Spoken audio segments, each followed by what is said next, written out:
This audio version of the book Thrive on Purpose: 8 Stepping Stones to a Successful and Fulfilled Life by Sebastien Richard. Copyright 2016. Read by the author.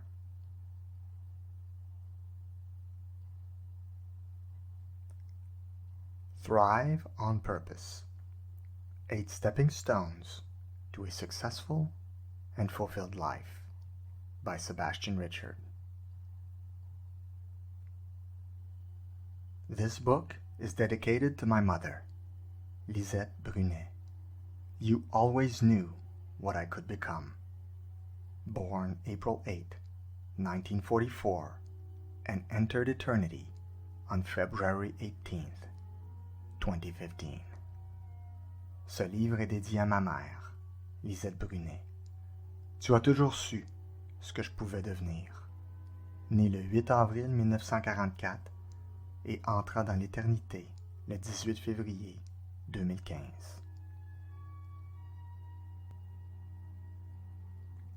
This short book you are now holding in your hands, or listening to, can change your life. Or perhaps I should say, it will change your life if you apply the principles found herein.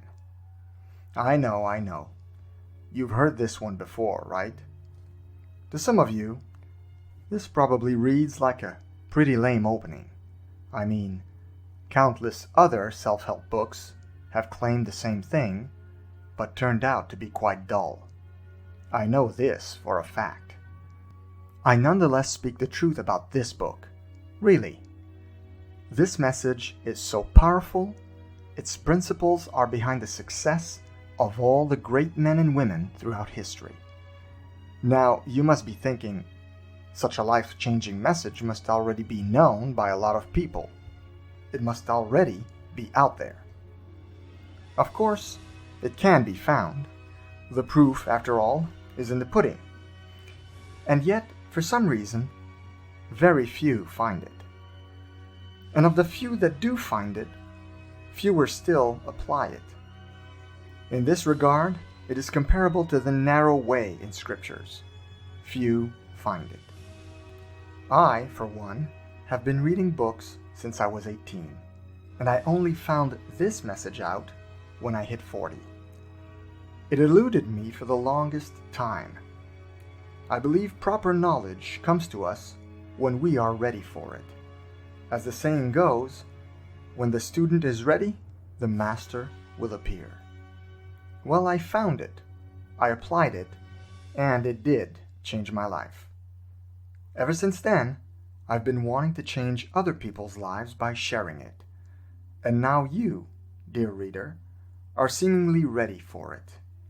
It's your turn, and it's your time. But before I share what it takes to thrive on purpose, I'll tell you a little bit about myself. As you've probably guessed from my name, yes, I am French-Canadian to be exact.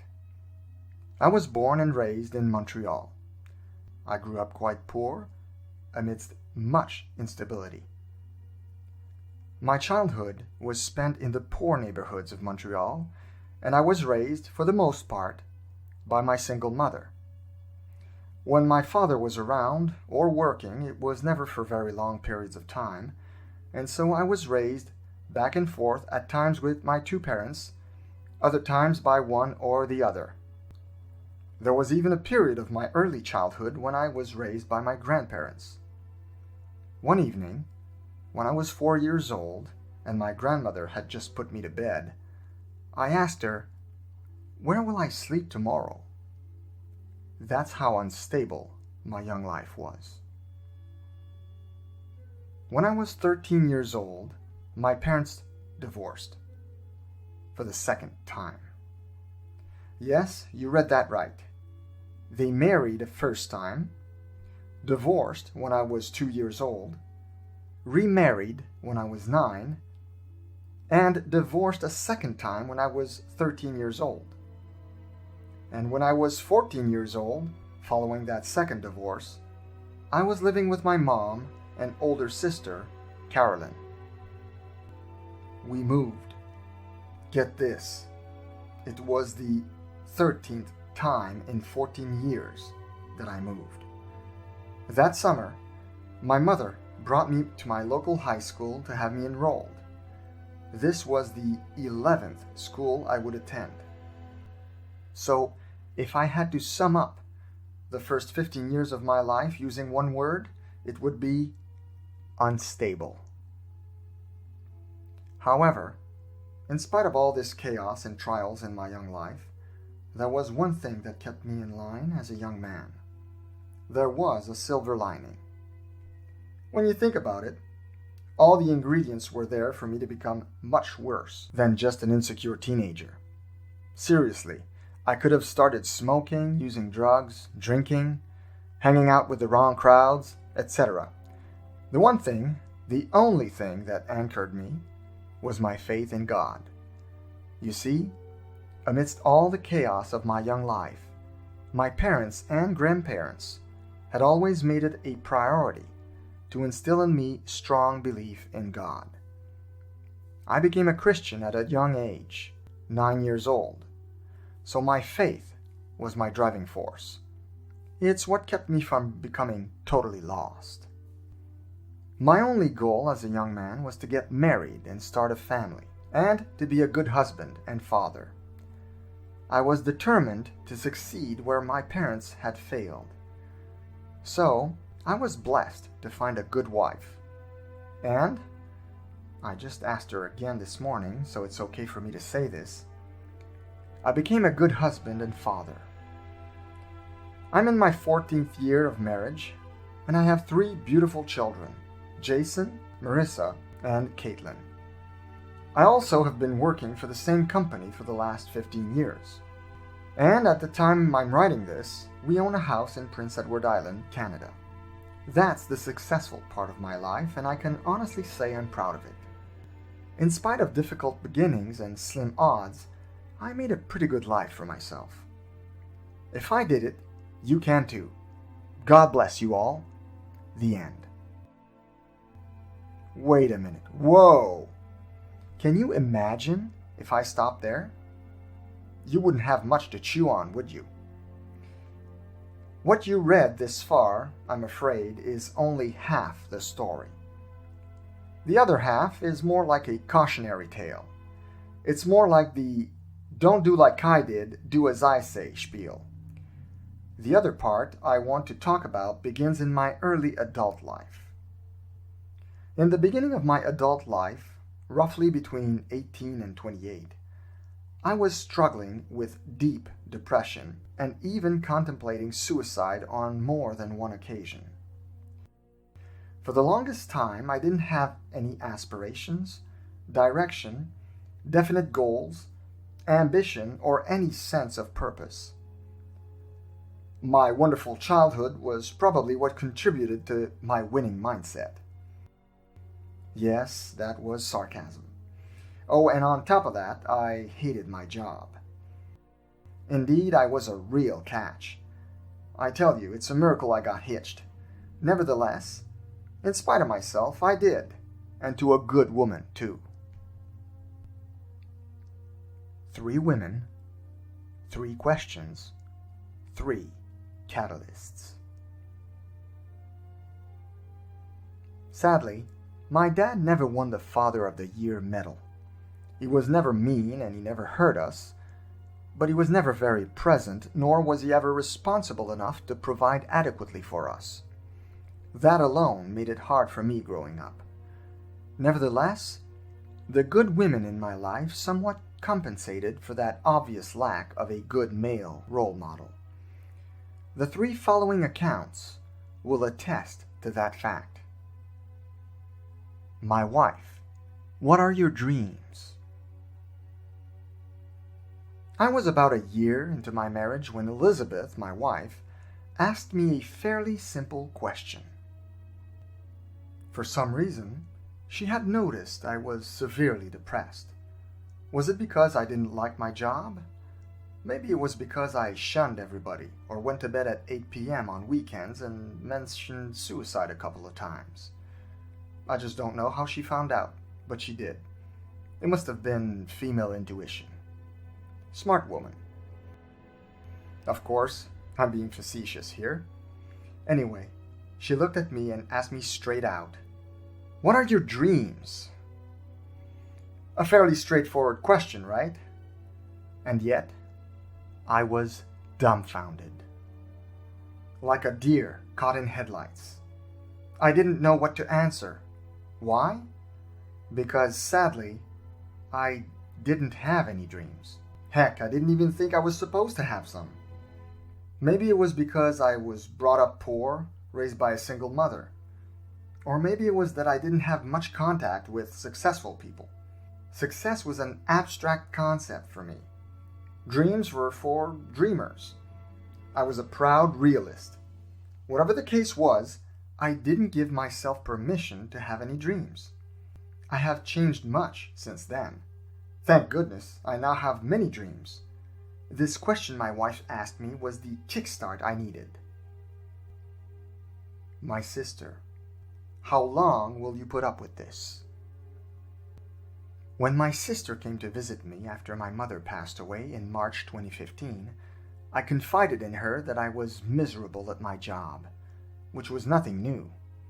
I also told her of the toll it was taking on my mind and body. I told her that if I stayed at that job, I didn't know how many years it would be before I got a heart attack, or maybe even committed suicide. I felt my body and mind giving me some serious wake-up calls. But because I had big responsibilities and it provided a good salary, I felt trapped. I felt like I had to endure for the sake of my family. She then said to me this, "Look, bro, you won't be any help to your wife and kids if you get sick or die. You still have 25 years ahead of you for productive work. That's a long time to be miserable. If you go back to school to study something you would actually enjoy doing, it will only take a few years before you turn your life around. How long will it take you to make a decision? How long will you put up with this? Life is short, and I knew I couldn't put up with being miserable on my job for much longer. I had the choice of either letting myself get sick or to take the matter in my own hands and do something about it. Fortunately, I opted for the latter and I corrected the situation. At 40 years old, that same summer, I decided to go back to school through distance education. I have since been studying to get a bachelor's degree in translation. For me, this means I'm coming back full circle. You see, 15 years ago, before Canada Post hired me, I was studying translation at McGill University in Montreal. When I got hired, however, I thought to myself, well, I don't need school anymore. I've got a good paying, secure job and full benefits. So what did I do? I quit my studies. My advice? Don't do that. Don't quit on things that will benefit you in the long run. Don't sacrifice the future on the altar of the immediate. So I'm back studying the same program 15 years later, with 3 kids in tow, a mortgage, a wife, and a full-time job.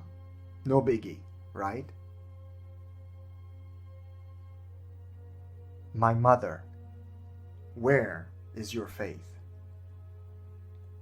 Before I even met my wife, I was in my mid-20s, and I was seriously considering becoming a pastor. I was designated to preach on several occasions at my local church, and although I was nervous about speaking in public, I just loved to be able to inspire people to become better Christians, but also better people. I was not the most explosive of preachers, but I had a knack for using words, quotes, and illustrations that would touch people at a deeper level. It happened on a few occasions that people would come to see me after a sermon, with tears in their eyes, thanking me. I had made an impact. That made me feel very alive. It gave meaning to my life. I felt a deep sense of purpose when I got to help people in that way. Nevertheless, in spite of my love of preaching and teaching the Bible, I never became a pastor. It wasn't in the cards for me. I love the Bible and digging for truth, but I didn't like feeling constrained by a regimented doctrinal statement or any denomination. In some ways, I'm too much of a free thinker to be any good as a minister. Fast forward to January 2015. I get a phone call from Quebec. It's my sister. She tells me, "Better come over here as soon as you can. Mom doesn't have for very long and she would like to see you." My poor mother had been battling cancer for the last 2 years, and sadly she was losing that battle. At this point, I feel I should put you in context. We live in Prince Edward Island, Canada. It's the middle of winter. Quebec is 12 hours away with good weather, so the car wasn't an option. We booked a bus ride for me to get there. My wife stayed behind with our 3 kids. Before I left, I turned to Liz and told her, "I will have to open my ears very wide and shut my mouth. My mom is about to pass away, and I just know she will have a very important message for me." I believed, and still do, that when someone who loves you is about to die, they have clarity of thought and spiritual insight. They can see things in a new light and, to some degree, prophesy on your life. They can instill great wisdom that, if heeded, can transform your life. While I was there one fateful afternoon, Carolyn, my sister, left me to be alone with my mom. This was our time alone. We both cried. It was sad. When the surge of emotion was over, Mom turned to me and said, "Can I ask you a question?" "Of course," was my reply. She then looked at me, paused, and said, "Where is your faith?" Honestly, that came as a surprise. Why? Well, you see, I always believed in God since I was a young kid. I've always been a man of faith. My mom knew that, or so I thought. I told her I didn't understand her question. I reassured her that I still believed very strongly. When I left for the long trip back home, though, I was disappointed. I had not gotten anything life-changing from my mom. Just a question that seemed odd. Where's my faith? I dismissed it as her being on painkillers. I was sad and frustrated. She passed away about 3 weeks later, on February 18th, 2015. But I replayed her question in my mind every day. It haunted me. A few months later, things began changing quite a bit for me, at work especially. I went from working long hours outside as a mail carrier to working inside on a computer. That job, a fairly simple one that required data entry, enabled me to listen to my MP3 player while working. I thus began listening to self-improvement experts and audiobooks on success and leadership. Lots of them. I became obsessed with the principle taught by Jim Rohn. Your life will only get better if you get better. This was a somewhat new lane of learning for me. In spite of my big library and years of reading, I had never been into what I called pop psychology or personal development. For the longest time, I had been more into theological debates, classic sermons, ancient texts, eschatology, conspiracy theories, science, anthropology, or revisionist history. I learned much studying those fields, but success always eluded me because, strangely enough, I never intentionally sought it or studied it. It all boils down to this.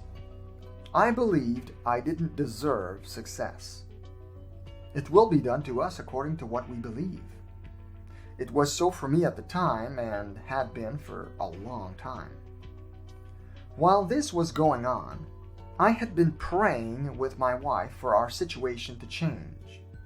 More specifically, our financial situation. We had even been so bold as to ask the good Lord straight out for cash. Lots of it. That's something I never would have done before. I mean, a good Christian doesn't long for money, does he? Let alone pray for it. Praying for money was against my religion, so to speak. After all, the love of money is the root of all evil, right? Well, things needed to change, and I knew if I didn't ask for anything in prayer, nothing would happen. And guess what? That's when things really began changing. One day, I was at Chapters Indigo. I was just browsing for fun. I was in the business aisle where I don't usually go. A book caught my attention. But it's more than that. I can barely explain it. I felt pulled towards that book. It's as if it was calling to me. So I took it, read the back cover, and bought it. When I came home, I showed it to Liz and told her the strange feeling I had when I saw the book. I told her I believed the content of that book would change our lives. I was right. It did. The book was Think and Grow Rich by Napoleon Hill. This book completely remolded my severely erroneous view of success and money. It was a much-needed overhaul in my case. God was slowly beginning to answer my prayer for improved finances. Not in the way I initially expected it, however. He wasn't going to send a big lump of cash my way, no. Rather, he was going to make me unlearn everything I thought I knew about money and success, one principle at a time. God was not going to give me a fish. He was going to show me how to fish. Reading and applying Think and Grow Rich was part of that process, and so were the self-improvement and leadership experts I was listening to at work. Every day, I listened to the sage advice of men such as Jim Rohn, John Maxwell, Tony Robbins, Les Brown, and a host of other self-help gurus and teachers. I was basically schooling myself on the principles and philosophy of success. I was thirsty and hungry for it. For 5 or 6 hours every day, I would gobble it all up while typing at my data entry job. I soon began taking notes and building my own curriculum and philosophy based on what I had learned. I was passionate about it. This went on for weeks and weeks and months. I'm still passionate and still learning. It's ongoing. We learn our whole lives. I am no exception. One fateful October day, 8 months after my mother passed away, I was listening to a motivational podcast in which the speaker said this: "If you are not using your unique talents and abilities to help other people, you are living in vain." Shazam! I was suddenly struck by lightning. My mother's words echoed in my mind as I heard this, and I finally understood what her words meant. Where is your faith? It became as clear as day. Tears began streaming down my cheeks as I looked around to see if any coworker spotted me. Everything was brought back to me through hindsight and memory. You see, back in the days when I was called on to preach at my church, over 15 years ago, my mother had been there on many of those occasions. She had witnessed the impact I had. She had witnessed what happened when I touched people's hearts with my words. Mothers know us better than anyone. They know when we are at our best. They know when we are thriving in our calling. Speaking life into dying hearts was my calling, but I hadn't done it in over 15 years, choosing instead to dig into diverse theological doctrines and theories. While I learned much, I wasn't helping anybody. I was secluded in my office like a monk. When Mom asked me when my faith was, she was asking, "When will you go back to changing lives with your words?" When will you fulfill your calling? When will you again speak life into dying hearts? Needless to say, this was a major turning point in my life. Only a few weeks later, I asked for a bank loan and enrolled myself with the John Maxwell team to hone my public speaking and to become a certified speaker, teacher, and coach. I also began writing again. I say again because I had written in my early 20s and wanted to become a published author. I had abandoned my writing career because of impossibility thinking. Today, I'm a public speaker, and I address people with that same fire I had when I would preach. And as you dear readers know, I'm also a writer, thanks to blogging and self-publishing. The lesson here is this: your destiny will catch up with you no matter how you postpone it. So don't postpone it. Follow your dreams and use your gifts to help as many people as you can. Now it's my turn. I have a few questions for you. What are your dreams? How long will you put up with this situation you're not happy with? Where is your faith? These are probing questions that will bring you to ponder your present situation and make an inventory of your life. They worked for me, and I'm sure they work for most of us. Take the time to reflect on them as you read on. What is success? We hear a lot about success today. You may think this small book is not different from all the other 5, 7, or 10 steps to success out there. But I do differ from most of the others in what my definition of success is. You see, many equate success, or being successful, with a full bank account or material possessions or going on trips to exotic places.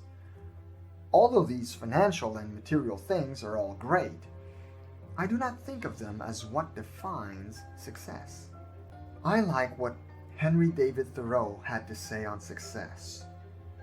If one advances confidently in the direction of his dreams and endeavors to live the life which he has imagined, he will meet with a success unexpected in common hours.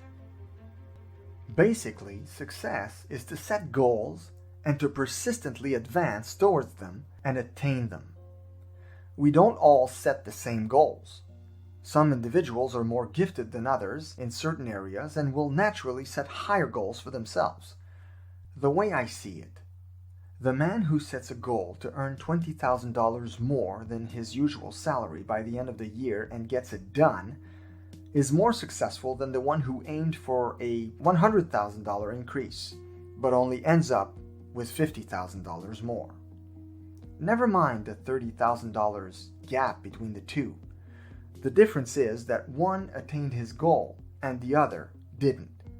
Period. One was successful, the other wasn't. It all has to do with the goals you set and if you attain them or not. I like this short example by Jim Rohn, the American business philosopher. If a guy says, "Hey, I'm soon cashing it in and I'm heading for the mountains.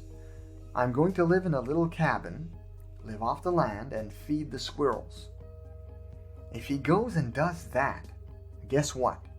He's a smashing success. Why? He's doing what he designed to do and pulled it off. You can't say, no, that's not successful. That is the epitome of success. Giving a design to your life and pulling it off to make progress in the direction that satisfies you. I'll now proceed to give you the 8 stepping stones to success that I have identified as crucial. Those are 8 steps, 8 principles that, if followed, will guarantee your success in life. These steps, if followed diligently, will make you reach your goals, your dreams. Remember, a goal is but a dream with an expiration date. Number 1. Dare to dream. The dreamers are the saviors of the world.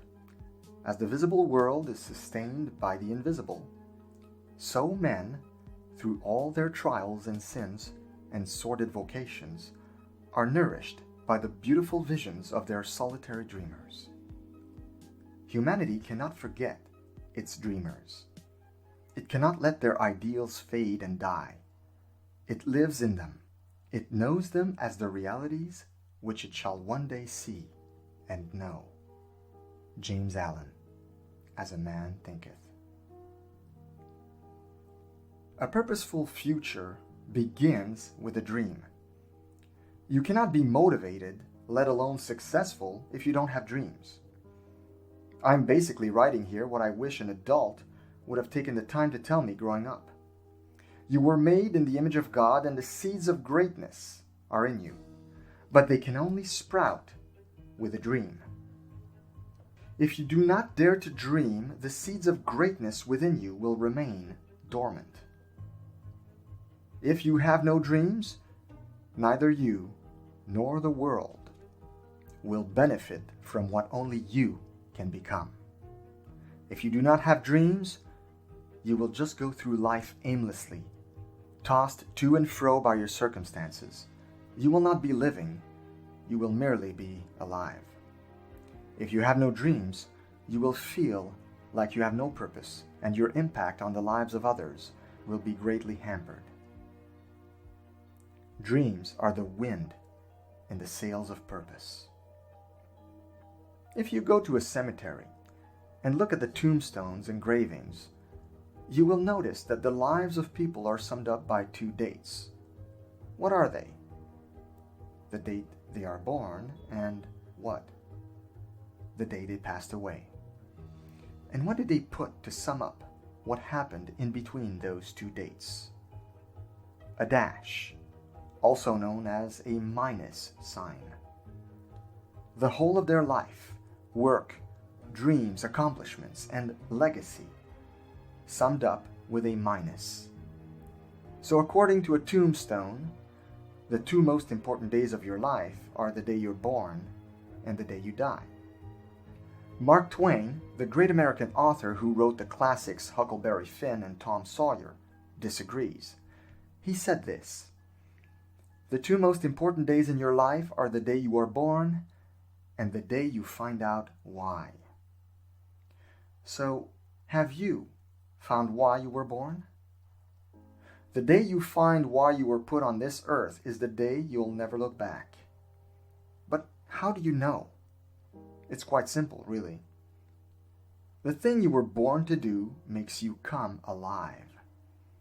An American author by the name of Howard Thurman wrote, "Don't ask what the world needs.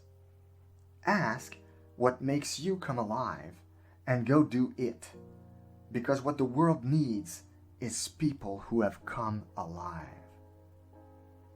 So the first stepping stone to success is to have dreams, to find your purpose, to come alive. Your life and the people around you will give you clues as to what that is. It is different for every single one of us. Even identical twins have a different purpose and dreams. A good starting point is this simple question: when you are at your best, what are you doing and where are you? At this point, I feel it necessary to give a word of caution. If you're going to dream, it is of crucial importance to dream intelligently.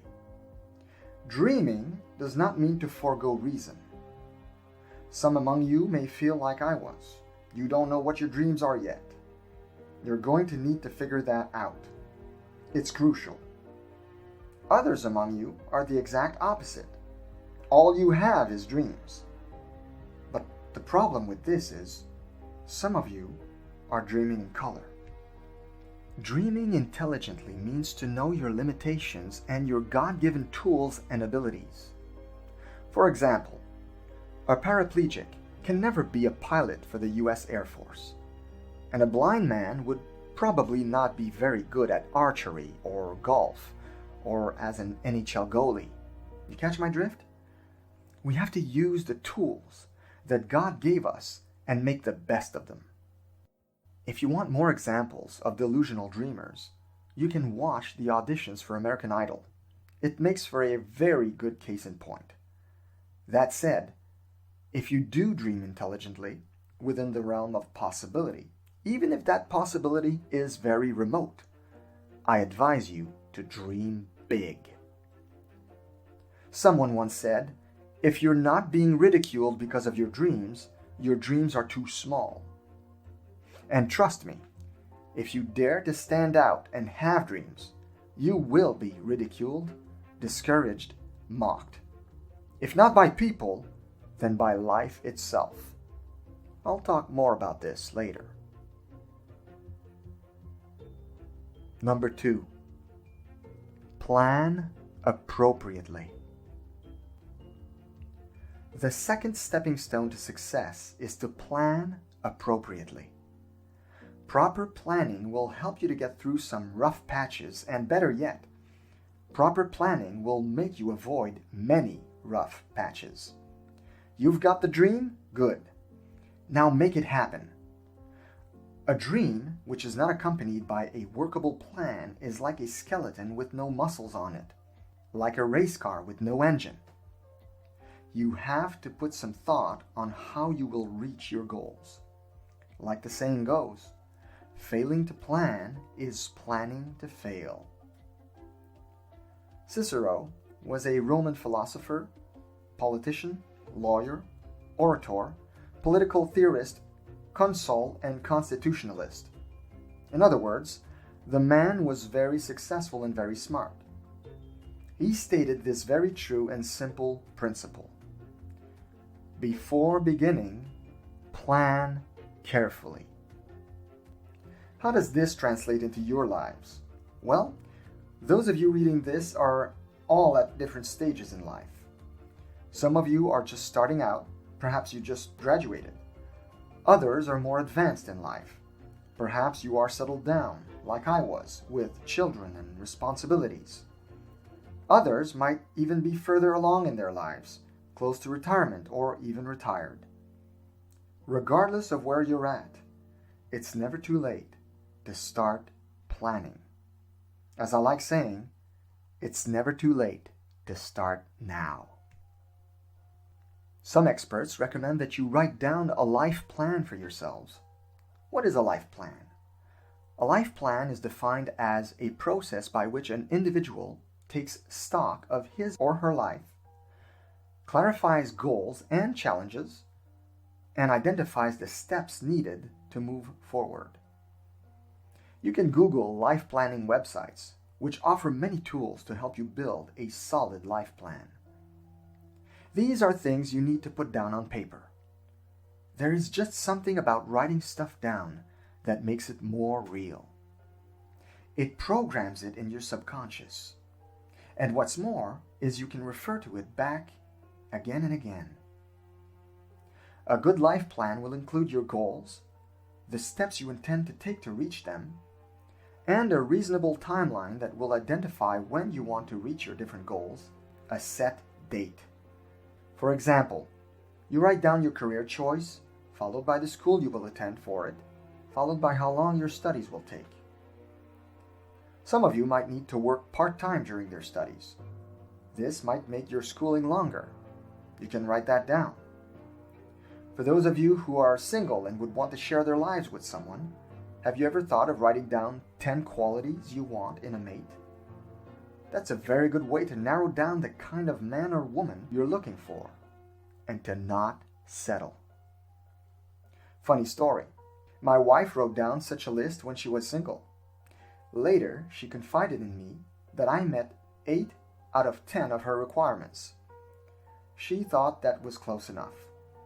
By the way, she never told me what those 2 missing qualities were. I'll bet one of them was a man who has dreams. You can even write down on your life plan at what age you'd like to have your first child, how many kids you want, your financial goals, your retirement plans, etc. A timeline with your life plan makes you more accountable to it. And there is no better feeling than to look at your written plan a year later and realize that you have accomplished 1, 5, or 10 of your goals. Once you have written down a good, realistic, goal-oriented, and solid life plan, refer to it, at the very least, on a weekly basis. Read it as often as you need to keep the dream alive and to motivate yourself. And once you've established a workable plan, stick to it. Like a postal stamp on a letter. Stick to it until you get to where you are going. Number 3, have a positive attitude. The third stepping stone to success is to have a positive attitude. Believe that you can do this. Confidence is crucial in the pursuit of your dreams. However, do not neglect the spiritual side of life when you pursue your dreams. Faith in God, in my opinion, will give you the total package. Some people decide to edge God out when pursuing their dreams. Edging God out spells E-G-O, ego. While the blueprint in this book works for everybody, here's my advice. God is the dream giver. You'll need Him for the long haul. You don't shun the one who planted the dreams in you to begin with. When God made you, He had a specific purpose in mind for you. You'll need Him when you have setbacks, disappointments, and failures.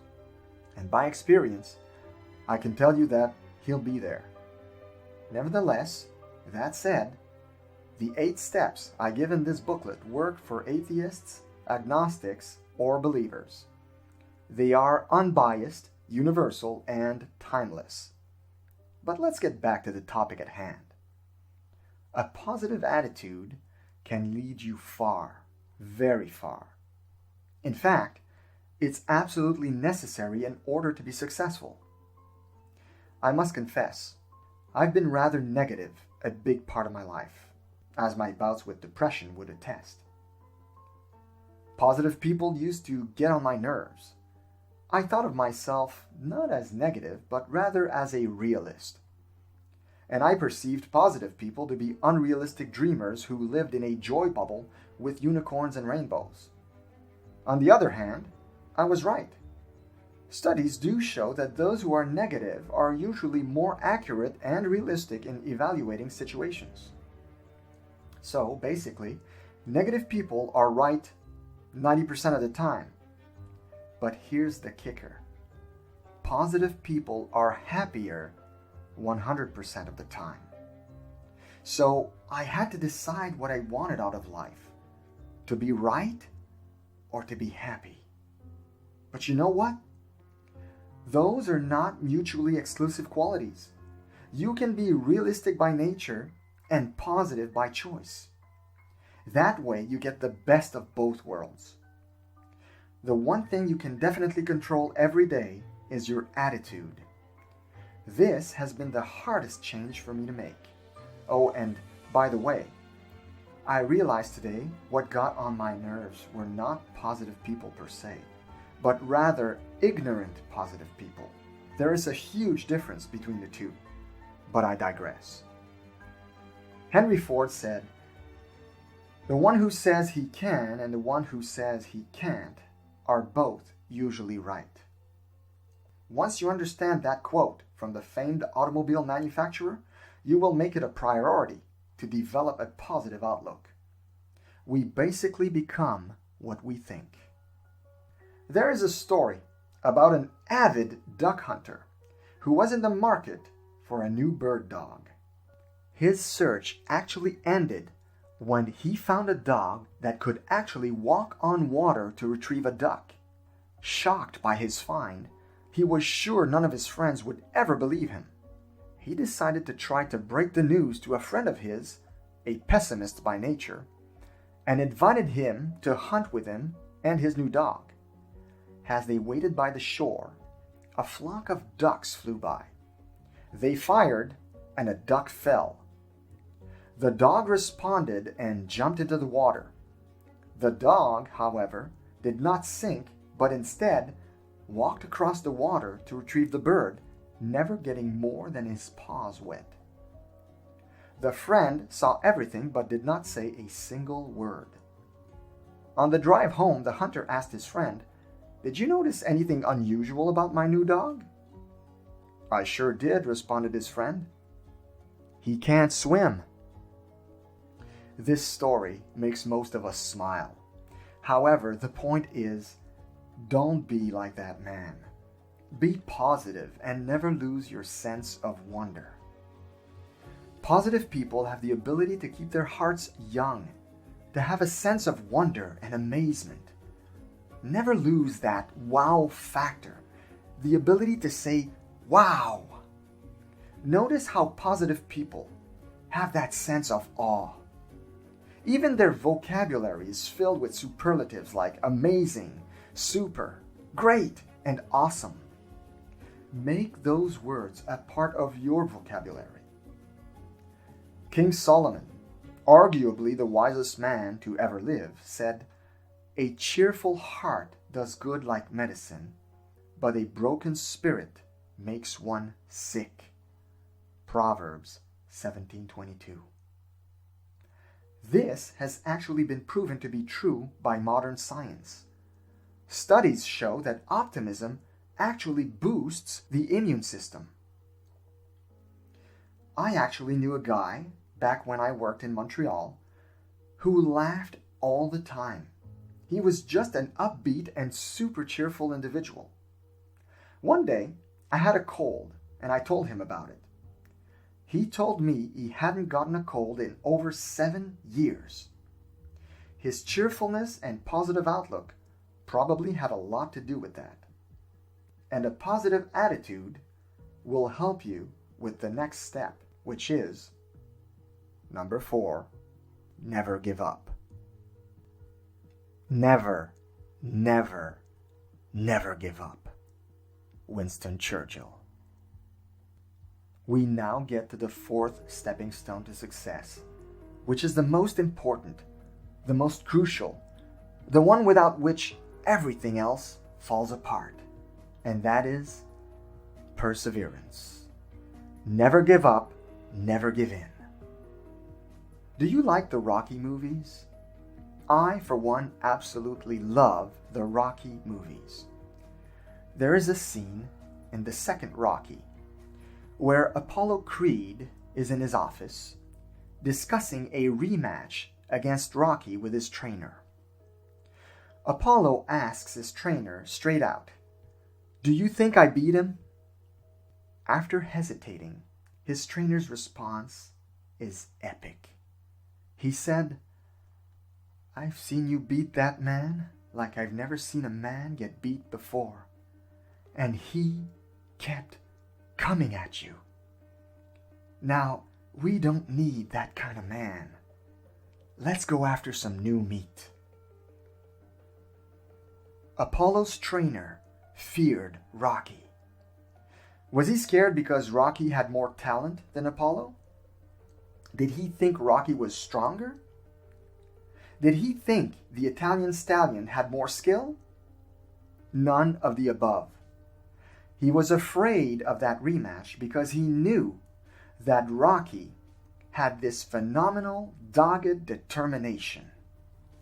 He knew that no matter how hard he got hit, or no matter how much he hurt, he would still move forward. Friends, that's how winning is done. By the way, Sylvester Stallone had been turned down countless times by agents and was down to his last $600 before he found a company that would produce Rocky with himself in the starring role. The rest, my friends, is cinematic history. Successful people are not the ones who necessarily have more skill or natural talent. Successful people are the ones who never gave up on their dreams, no matter what. I guarantee that if you resolve to follow your dreams, you will inevitably encounter failure.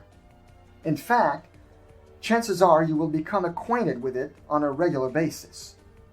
What will determine your success is how you choose to deal with failure.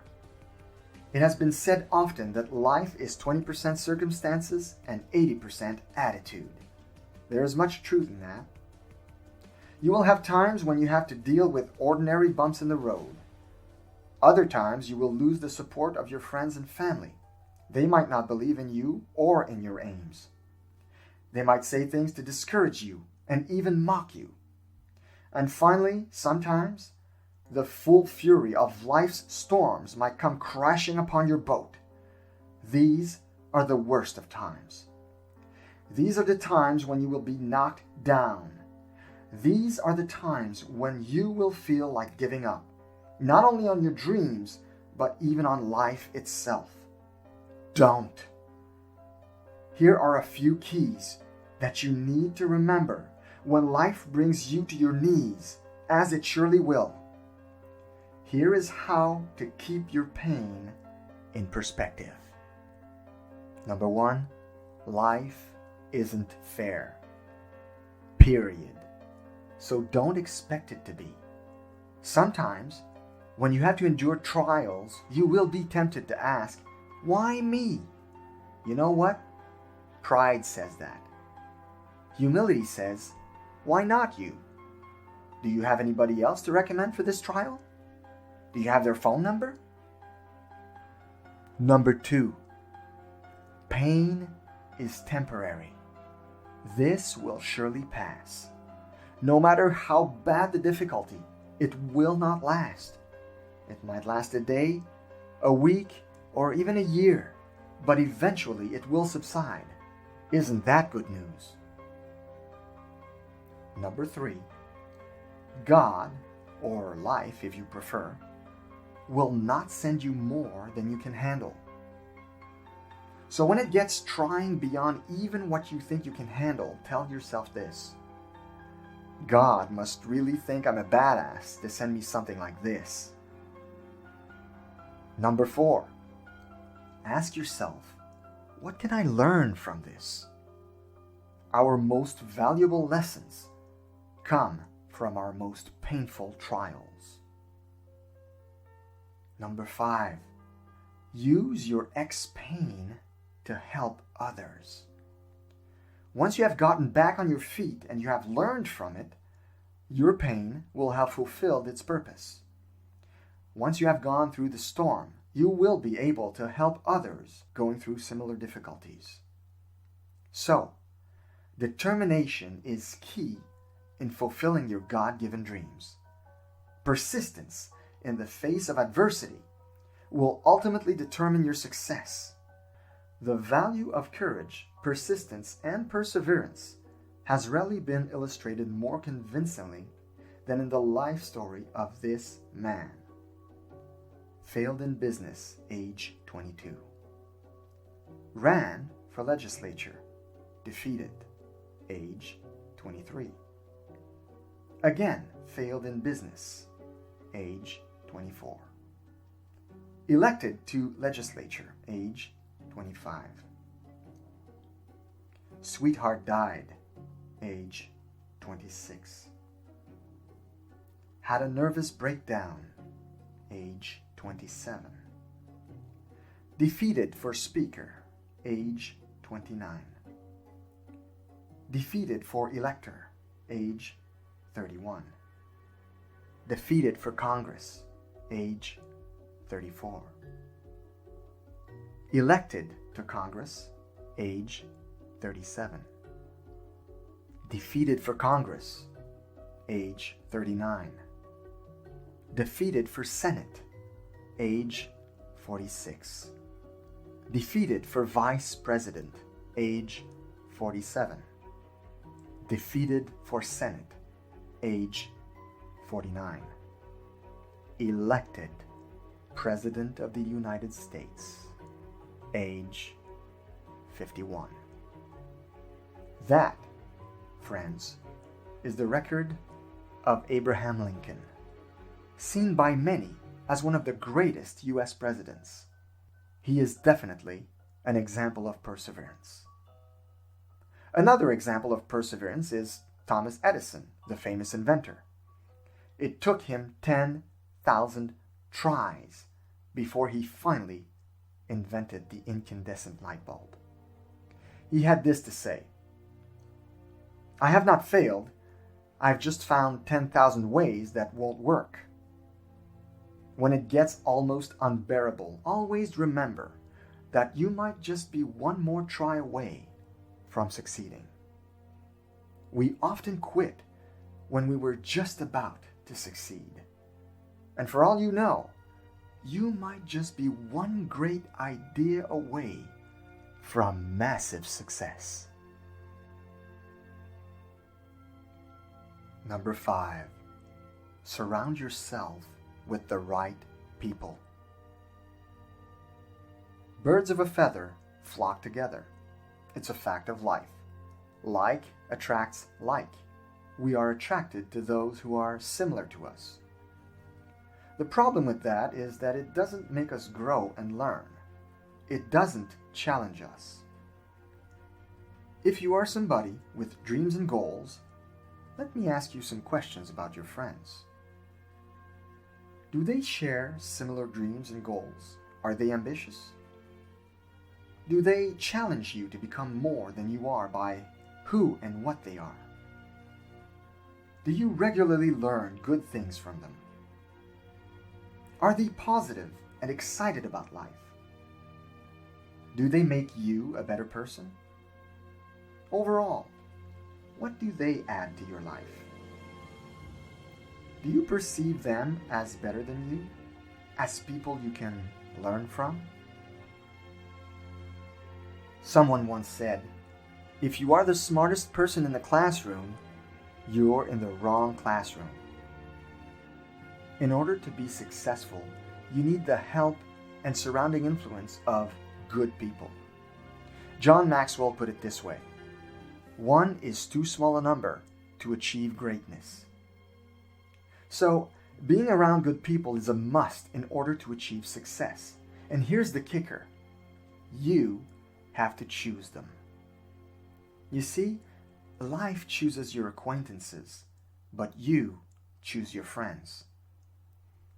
Being around good people is a good start, but you should become intentional about being around people who are good for you. The people you choose to surround yourself with will either contribute to make you or break you. The people you hang out with could very well become the people you hang with. Catch my drift? You don't want to commit relational suicide by being surrounded with people who are low achievers and who are content with that. This may seem harsh to say, but you need to reassess your surroundings and prune away the losers. If you want to be successful, you have to surround yourself with winners. How do you identify winners? Here's a good checklist. Winners are constantly working on improving themselves.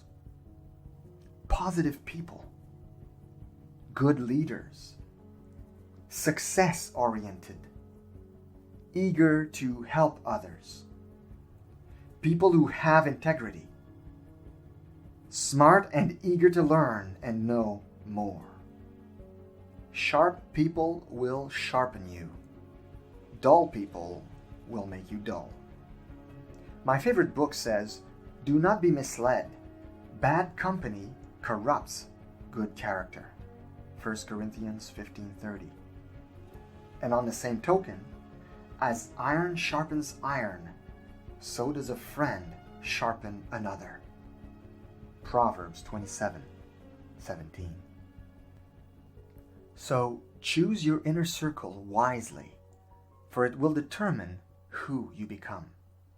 Remember, you are the average of the 5 people you spend the most time with. And the people you spend your time with will determine greatly how successful you become. Number 6, pursue personal growth daily. The sixth stepping stone to success: pursue personal growth every day. Always grow, and grow some more. Seek to bring more life in your days, not more days in your life. Stretch yourself in all directions. Every day, do something to improve yourself physically, mentally, spiritually, emotionally, financially. Read books, learn a new recipe, learn a new language, work out, and listen to a good sermon or speech or seminar. If you're going to watch TV, why not watch a documentary instead of regular programs? Jim Rohn once said, "Poor people have big TVs, rich people have big libraries." I have observed this to be true. We live in the age of information. In the age of information, ignorance is a choice. Tony Robbins said this: "Life is all about growth. We are most happy when we make progress." It's simple, really. When you're growing, you're happy. Depression happens only when your life is static or flatlining. You have the control of whether you progress or flatline. Often young people will complain that they are bored. Really? You know what? Only boring people get bored. Get off Facebook. Take less selfies and be more selfless. And this applies to more seasoned folks too. Get out there.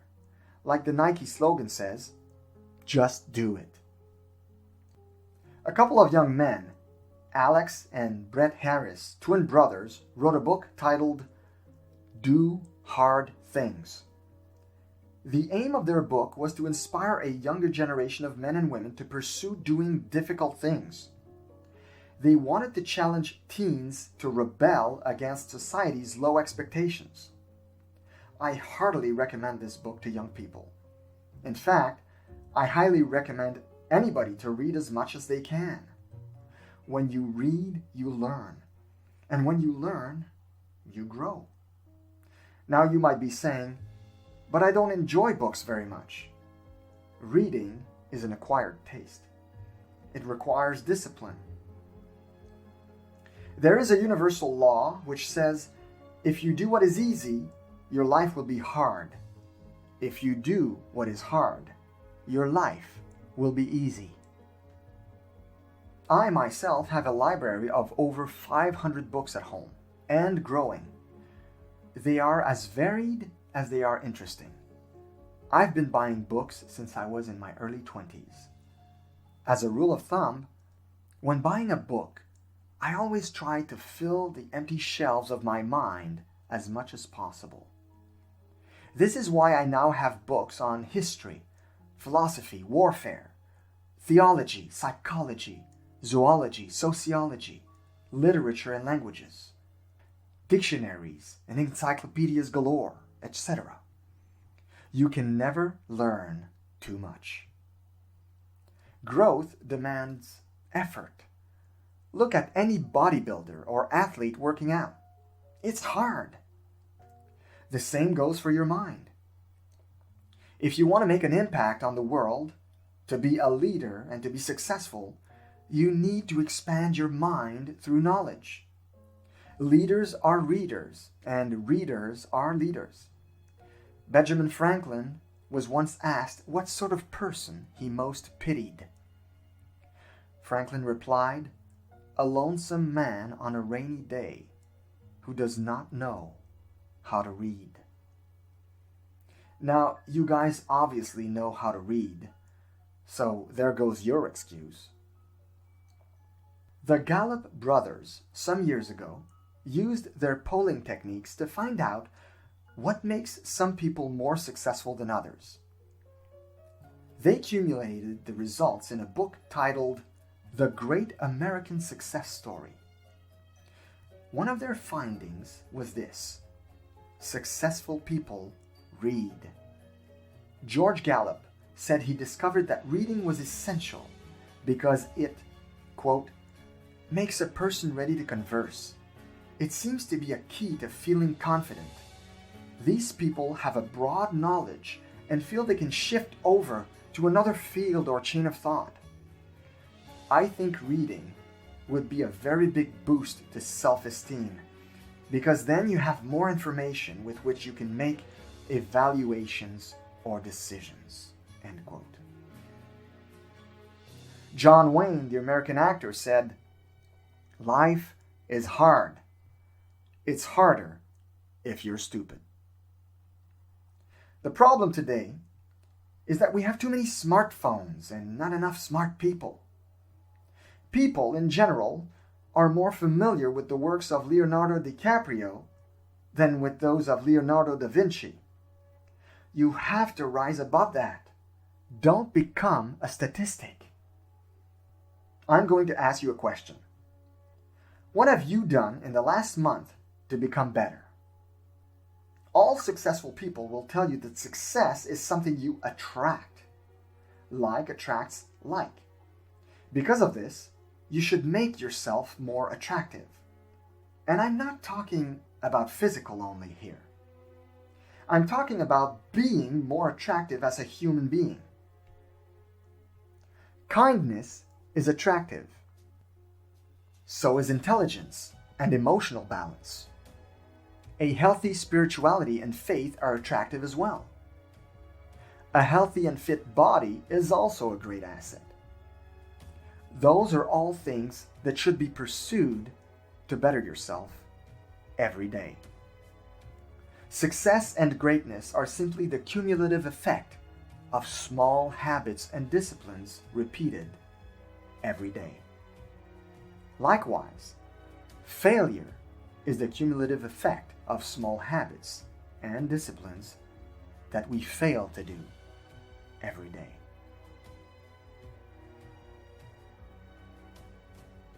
Number 7, develop a strong character. I once saw a meme on Facebook that made me chuckle. It stated, "Here's my life-changing advice. Don't be a jerk." There, I'm your life coach now. Let me ask you a blunt question. What good are all those steps towards success if you're a jerk?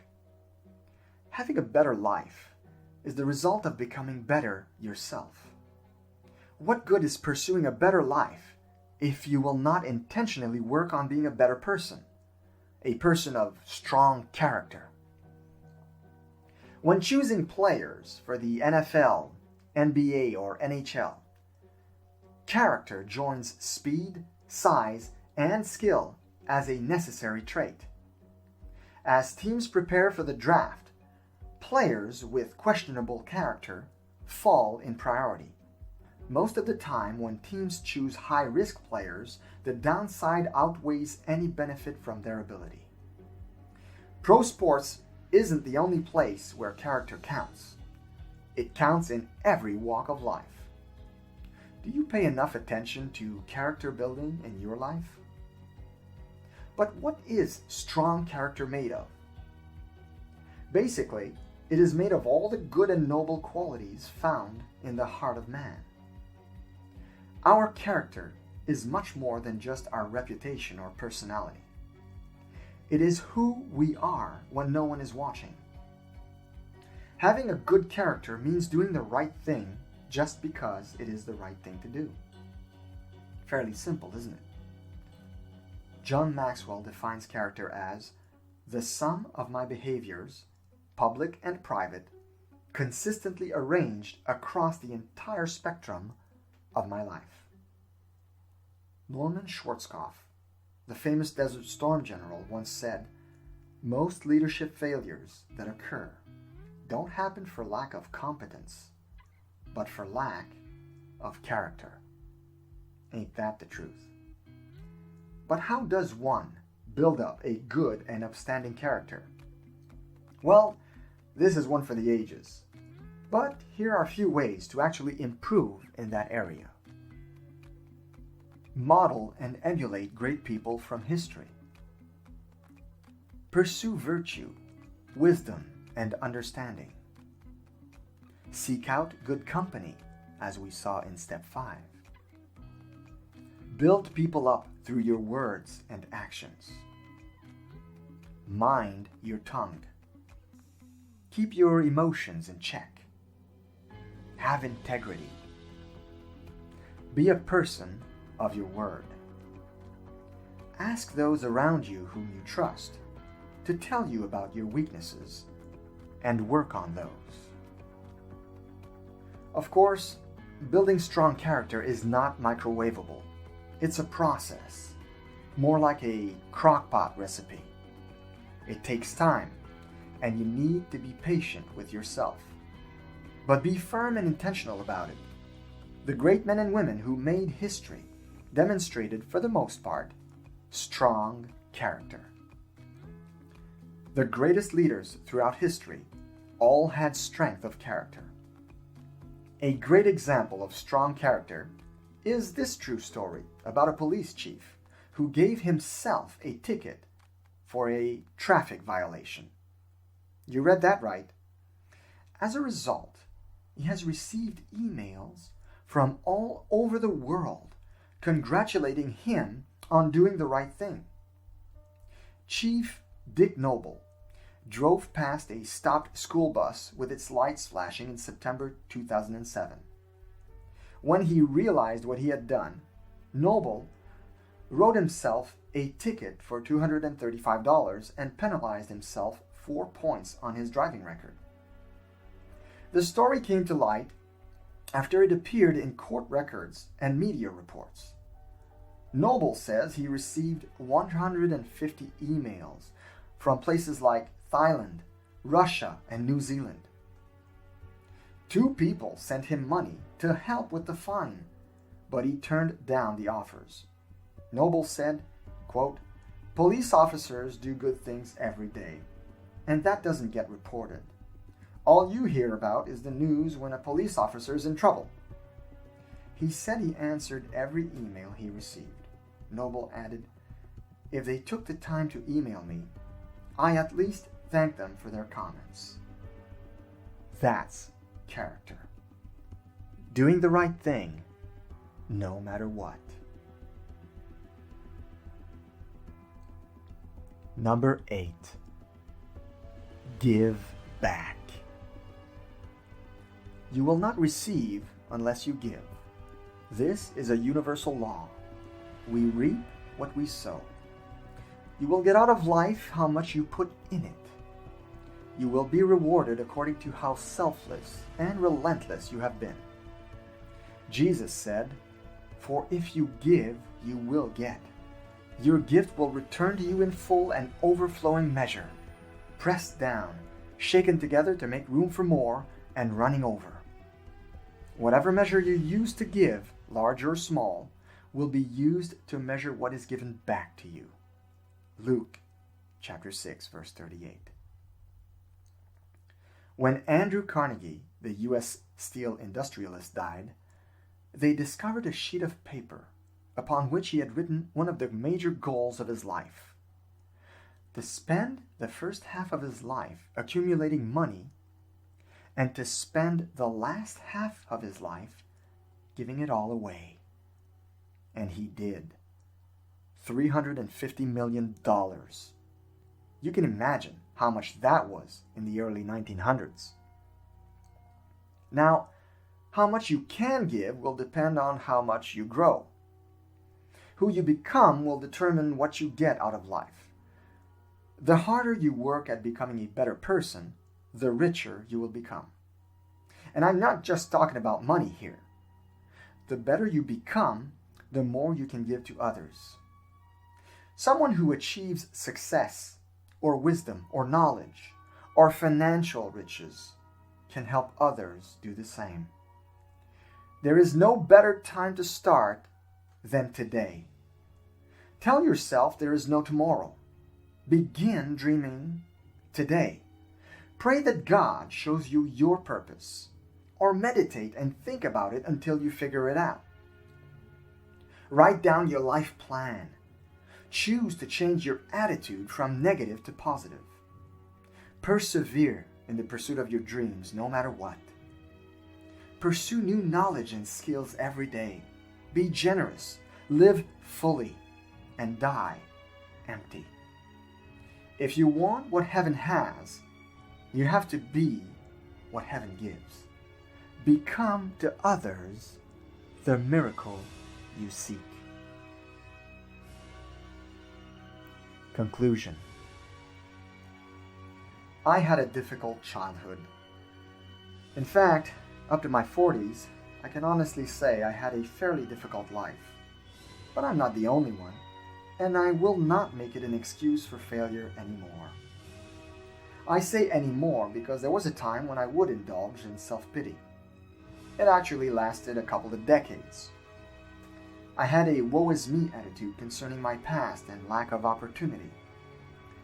I reasoned I wasn't a success because I was born on the wrong side of the track and didn't have the opportunity that comes with being born in a wealthier societal class. That was my way of justifying doing nothing. You see, when we blame our past or circumstances or other people, we give ourselves permission to remain the same. We empower our lives to remain mediocre if we find someone or something to blame for our lack of success. That way, we don't have to put in the work or shoulder the load responsibly. This is the best way to misery and depression I know. The essence of life is growth. If we willfully remain stagnant for whatever reason, we create our own valley of hopelessness and despair. We all have our challenges and circumstantial trials. The struggle is real, not just for me, but for all of us. So, I had a decision to make. You, dear reader, also have a decision to make. This decision is the same for all of us who want to matter, thrive, and succeed. In fact, it's the same decision that all of the successful men and women throughout history made at one point before they became great and memorable. Your past matters only if you let it. Your future will be greatly determined by what you decide it to be. You will write the content of your own story. This is the greatest realization you can come to on a personal level. Like the poem Invictus by William Ernest Henley says, "It matters not how strait the gate, how charged with punishment the scroll. I am the master of my fate. I am the captain of my soul." So the decision we all have to make is this: to willfully and intentionally plan a course for our lives that is in sync with our talents, abilities, and purpose, and to see it through no matter what. This was the purpose of this book: to give you, dear reader, those 8 stepping stones that will, if diligently practiced, take you to your goals and dreams. I wanted to bring you to make this decision for yourself. If you do not make the decision with a will of iron, the steps I gave you are worthless. That's the unfortunate truth. Be mindful of that as you meditate on your life. Successful people are willingly habitual people. They benefit from the same 24 hours in their day as everyone else does. The difference lies in how they use those 24 hours. They have understood principles that unsuccessful people have not. They practice them daily. They also have developed habits that unsuccessful people have not. They understand that enthusiasm without discipline leads nowhere. They understand that a plan without hard work is pointless. They understand that talent will get you in the door, but character will keep you in the room. John Maxwell. They understand that in order for your life to get better, you have to get better. Jim Rohn. They understand that consistency is victory. They understand that failure is as much a decision as success is. They understand that your mind can be your greatest enemy or your greatest ally. They understand the value of time. They understand the importance of adding value to the lives of others. They understand the importance of perseverance. And most of all, they understand the value of others. So let's review. Here are those 8 stepping stones to success which will make you thrive on purpose. Number 1, dare to dream. Number 2, plan appropriately. Number 3, positive attitude. Number 4, never give up. Number 5, surround yourself with the right people. Number 6, pursue personal growth daily. Number 7, develop a strong character. And number 8, give back. As you read in this short book, I did not urge you to aim for financial success. I did not divulge secrets to becoming a multimillionaire. I did, however, encourage you towards greatness, and I gave you a foolproof blueprint to get there.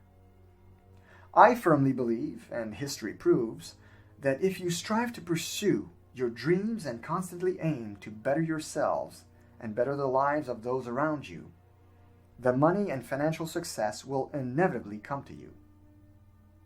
Zig Ziglar said, "You can have everything in life you want if you will just help enough people to get what they want." Aim to become the best that you can be in all spheres. Lead and seek a balanced life.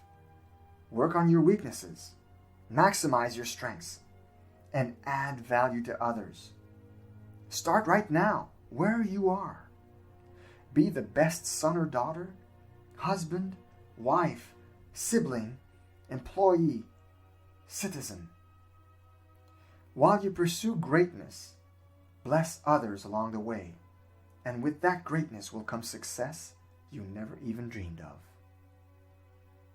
Your life is God's gift to you. What you do with it is your gift to God and others. Make it great. May you prosper as your soul prospers. And may you prosper even more by leaving a positive review for this book on Amazon.com.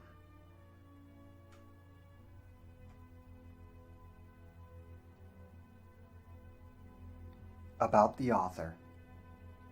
Sebastien Richard is a sought-after Christian entrepreneur, speaker, author, Bible teacher, blogger, and podcaster who resides in Prince Edward Island with his wife, Elizabeth, and 3 children. When he's not busy reading, writing, or podcasting life-changing content, he enjoys family time, all things comics, and researching cryptozoology. You can subscribe to his podcast at thrivingonpurpose.com.